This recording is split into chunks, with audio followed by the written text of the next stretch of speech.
నవదీప్ అనే నేను ఇందు మూలముగా యావత్ తెలుగు ప్రజానికానికి తెలియజేయనిది ఏమనగా, బిగ్ బాస్ అనేది సమాజాన్ని రిఫ్లెక్ట్ చేసే ఒక స్మాల్ స్కేల్ మోడల్. రకరకాల మైండ్ సెట్స్, యాటిట్యూడ్స్, ఆలోచనలు ఉండే మనుషుల మధ్యలో 100 రోజులు బతుకుతున్నప్పుడు ఎవడెవడో ఏదేదో అంటారు.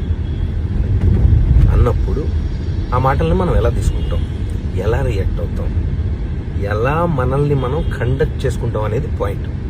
దాని టెస్టే అగ్ని పరీక్ష. మాకు కంటెస్టెంట్స్ డేటా ఇస్తారు.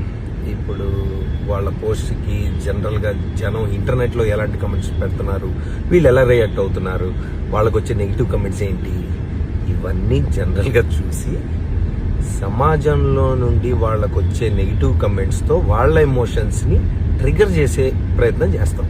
Right? It will test their ability to conduct themselves. We have to test. ఎవడో కమెంట్ పెట్టినట్టు నేనేదో అంటాను. కంటెస్టెంట్ రియాక్షన్ ఎలాగైనా ఉండొచ్చు, పర్సనల్గా తీసుకోవచ్చు.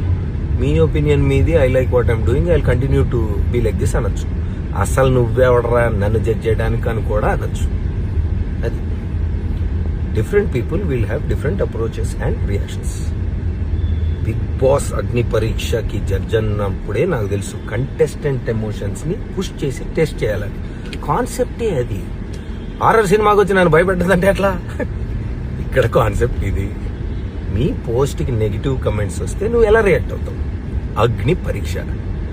సమాజానికి ఏం మెసేజ్ అంటే నేను కాదు, బిగ్ బాస్లో పార్టిసిపేట్ చెయ్యాలనుకునే వాళ్ళకి ఏం మెసేజ్ ఇస్తారు అని. నాలాంటి వాళ్ళు ఎంతమంది ఏం మాట్లాడినా తట్టుకొని నిన్ను నువ్వు నమ్మి నవ్వుతూ నడిచే సెల్ఫ్ కాన్ఫిడెన్స్ ఉందా? లేకపోతే బ్రేక్ అయిపోయి ఇంట్లోంచి బ్యాగ్ సర్దుకొని వెళ్ళిపోతావా? Agni Pariksha. The show is designed to do this. If you can't handle negative comments, ఇంటర్నెట్కి రావద్దు, అగ్ని పరీక్షకి అసలు రావద్దు. Heat will only increase.